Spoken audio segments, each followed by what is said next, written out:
Hey guys, this is A4 Agriculture. Hello, नमस्कार, सत श्री अकाल, आदाब, हर हर महादेव. So, एक country with over 1.4 billion people खुद को फीड कैसे करती है? ये question actually quite mind blowing है. इसका आंसर छुपा है इंडिया की सोइल, वेदर और एग्रीकल्चर की इनक्रेडिबल स्टोरी में. लेट मी टेल यू, ये सिर्फ फार्मिंग नहीं है, ये पूरे सबकॉन्टिनेंट की लाइफ ब्लड है. इस मैसिव स्केल को समझने के लिए बस इस नंबर को देखिए, 2/3. इंडिया की टोटल पॉपुलेशन का ऑलमोस्ट 60% हिस्सा अपनी लवलीहुड के लिए डायरेक्ट लैंड पर डिपेंड करता है. मतलब कि आप जब इंडिया में 3 लोगों से मिलेंगे तो 2 लोग उनमें डायरेक्ट एग्रीकल्चर पर डिपेंड करते हैं. एग्रीकल्चर सिर्फ एक इंडस्ट्री नहीं है, ये इंडियन इकोनॉमी की बैकबोन है. ये एक प्राइमरी एक्टिविटी है जो हमें फूड ग्रेन्स प्रोवाइड करती है और इंडस्ट्रीज के लिए एसेंशियल रॉ मटेरियल्स भी सप्लाई करती है. फार्मिंग का कोई one size fits all method नहीं होता. इंडिया में हम इसे मेनली 3 डिफरेंट सिस्टम्स में डिवाइड कर सकते हैं. फर्स्ट है हमारा प्रिमिटिव सबसिस्टेंस फार्मिंग. ये एग्रीकल्चर का ओल्डेस्ट फॉर्म होता है जिसे स्लैश एंड बर्न भी कहते हैं. यहाँ गोल प्रॉफिट नहीं, बस सर्वाइवल होता है.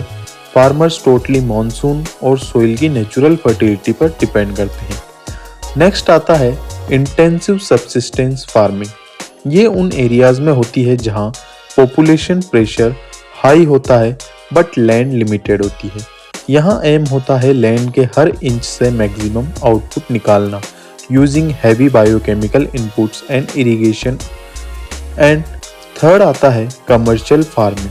यहाँ एग्रीकल्चर एक प्रॉपर बिजनेस होता है. इसमें modern inputs like high yielding varieties, seeds and chemical fertilisers use होते हैं फॉर हायर प्रोडक्टिविटी. इसका क्लासिक एग्जांपल है प्लांटेशन फार्मिंग लाइक टी और कॉफ़ी गार्डन्स जो मार्केट के लिए प्रोड्यूस करते हैं.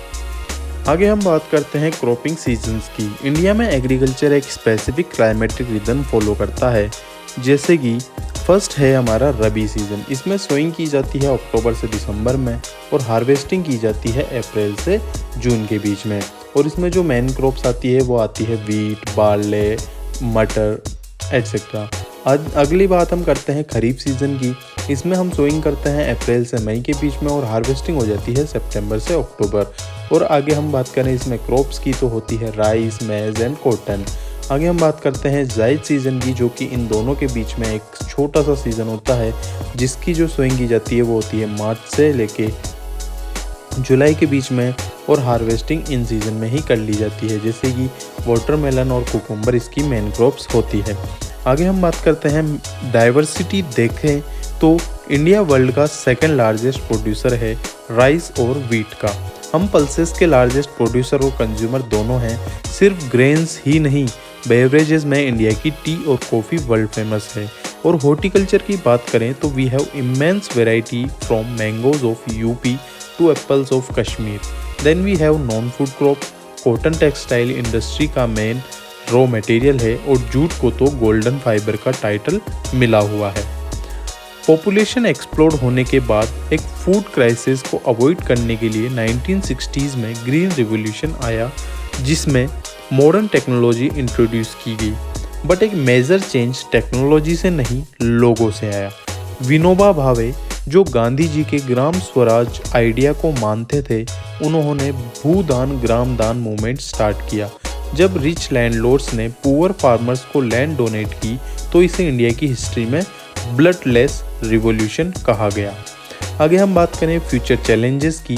सो पास्ट और प्रेजेंट समझने के बाद बड़ा क्वेश्चन ये है, क्या इंडिया का एग्रीकल्चरल इवोल्यूशन फ्यूचर चैलेंजेस के साथ पेस मेंटेन कर पाएगा? अभी एक एग्री पैराडॉक्स है. फार्मिंग सेक्टर मैक्सिमम एम्प्लॉयमेंट देता है बट जीडीपी में इसका कंट्रीब्यूशन डिक्लाइन हो रहा है. ये एक सीरियस कंसर्न है. इस सिचुएशन को फिक्स करने के लिए गवर्नमेंट ने सीवियर इंस्टीट्यूशनल रिफॉर्म्स लॉन्च किए हैं. पहला है फार्मर्स को प्रोटेक्ट करने के लिए क्रॉप इंश्योरेंस और ग्रामीण बैंक से एस्टेब्लिश किए गए. दूसरा, फाइनेंशियल सपोर्ट के लिए किसान क्रेडिट कार्ड और पर्सनल एक्सीडेंट इंश्योरेंस स्कीम आई. तीसरा, और एक्सप्लॉयटेशन रोकने के लिए minimum support price MSP set किया गया ताकि फार्मर्स को अपनी प्रोड्यूस का फेयर प्राइस मिल सके. आगे हम इस वीडियो का कंक्लूजन जाने तो अल्टीमेटली ये एक कंप्लीट इकोसिस्टम डेवलप करने के बारे में है। Investing in agricultural universities and research centres India agriculture हमेशा एडेप्टेशन की स्टोरी रही है, बट 21st सेंचुरी में with global economy and climate change ये सेक्टर कैसे इवॉल्व करेगा, यही वो स्टोरी है जो हमारा फ्यूचर डिफाइन करेगी। Thank you. नमस्ते।